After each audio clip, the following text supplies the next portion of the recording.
Did you know that your skin is an organ? It's the largest organ in your body, and it's important to keep it healthy. But how do you sort through the endless trends and products to find the best routine for you?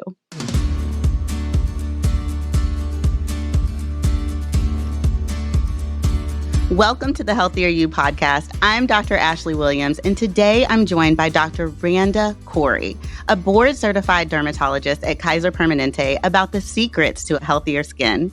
Thank you so much, Dr. Khoury, for joining me today. Thank you for having me, Dr. Williams. I really appreciate it. This is such an exciting topic. Okay, so let's just start with the basics. What should a skincare routine look like, and regardless of skin type? Absolutely. Good skincare is not complicated.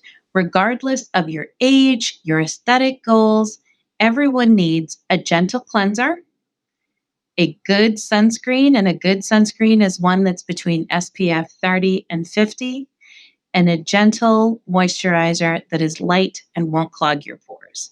These are great skincare basics for everyone. Wow. Sounds pretty simple. We hear so much everywhere about different things we need to be putting on your face, and I love that you've simplified everything for us.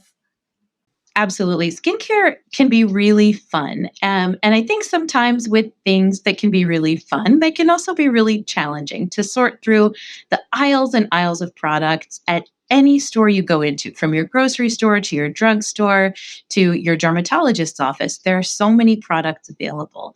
But like many things in life, sometimes we just need to get back to the basics. Gently cleanse your face morning and evening.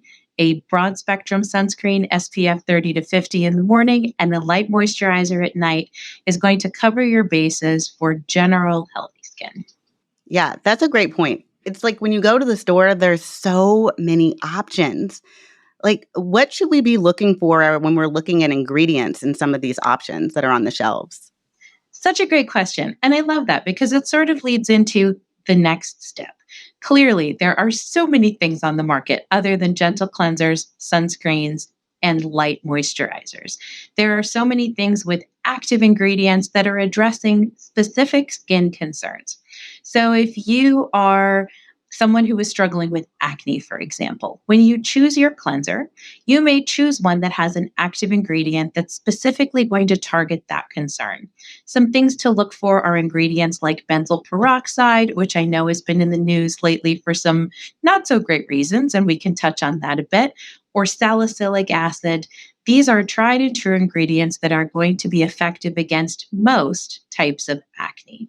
If you're not struggling with acne and you have a drier skin type, looking for a moisturizer that contains ceramides, glycerin, hyaluronic acid.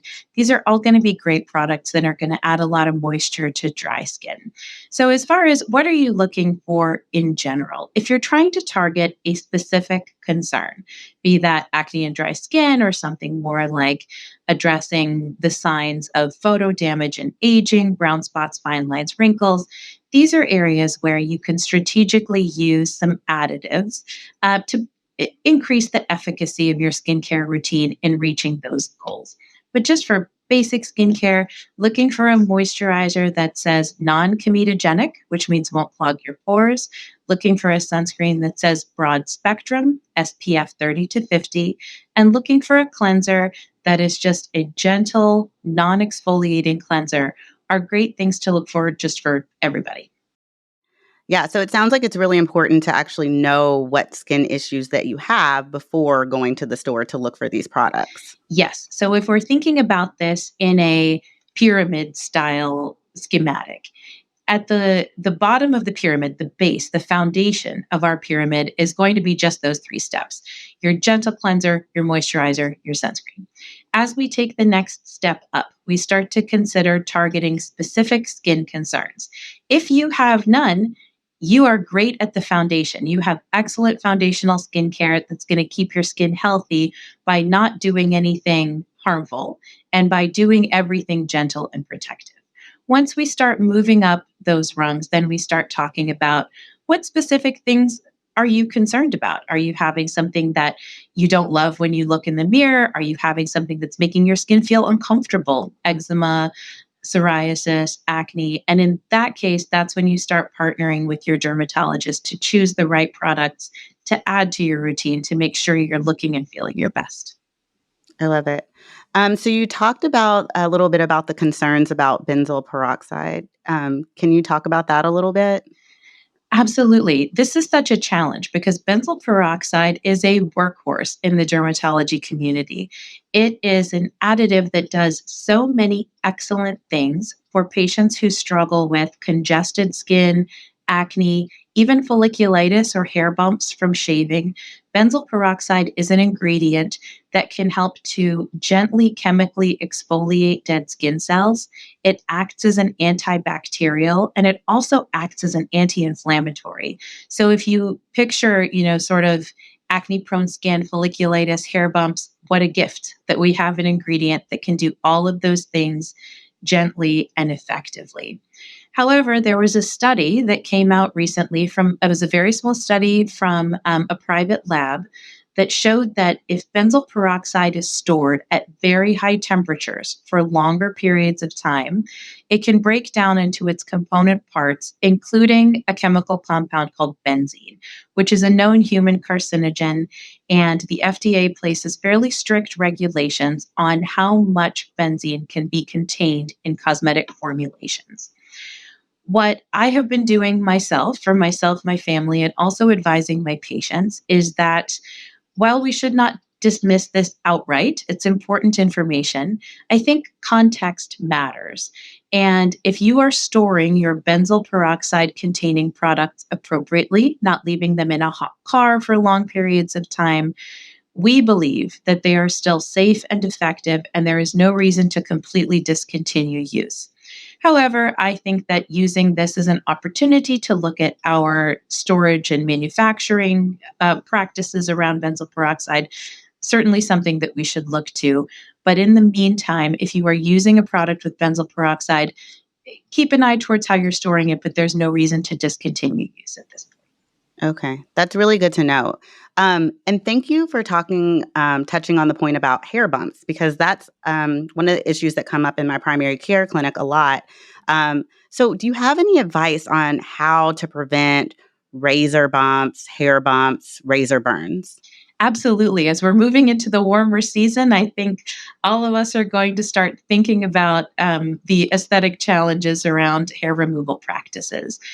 Essentially, what happens when we remove hair, whether we are waxing, shaving, threading, plucking, essentially anything other than a more permanent method of hair removal, like laser hair removal, what we are trying to do is take the visible portion of the hair shaft away from the surface of the skin.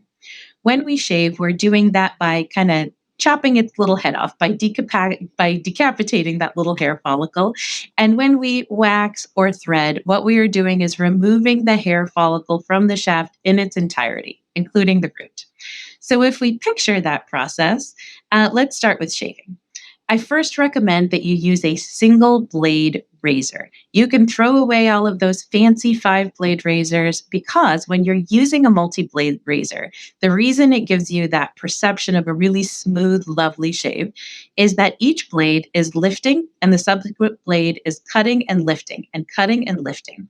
So that when you are done, that hair has retracted underneath the skin's surface. Imagine, if you will, that you are that little hair follicle and your skin now feels very, very smooth. But as the hair follicle tries to regrow, it's going to meet a cap of skin that has now keratinized over the opening of that hair follicle. So that little hair, which now no longer has a tapered point, it's blunt, is going to meet that resistance and be much more likely to turn in on itself and create an ingrown hair or a hair bump. When we use a single blade razor, yes, it's true, we may not get the perception of as smooth or as long lasting of a shave.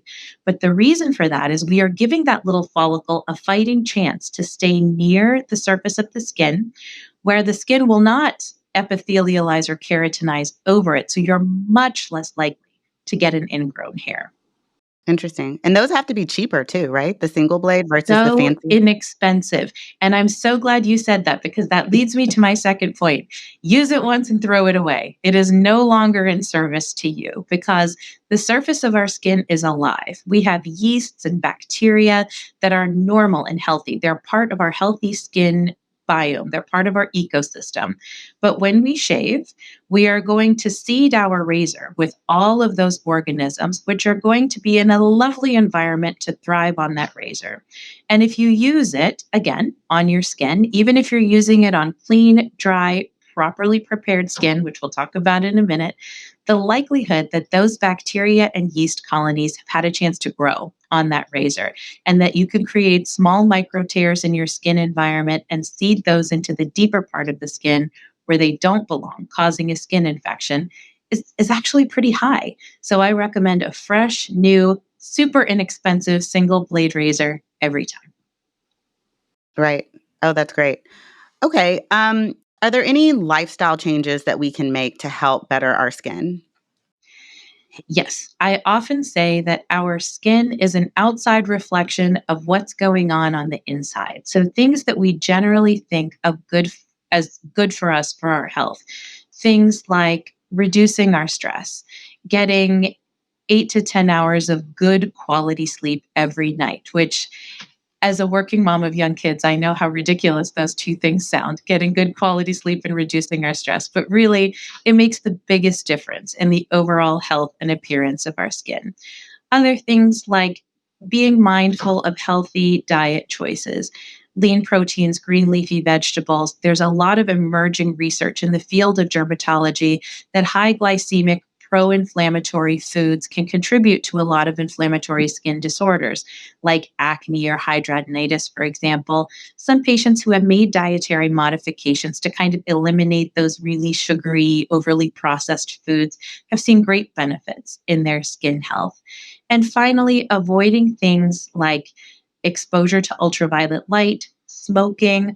All of these are things that not only weaken our body's immune system and our ability to fight back against environmental damage, they also can really age our skin by creating a reduction in collagen production, contributing to the development of brown spots, fine lines, and wrinkles. Really, the best offense is a good defense. Wow.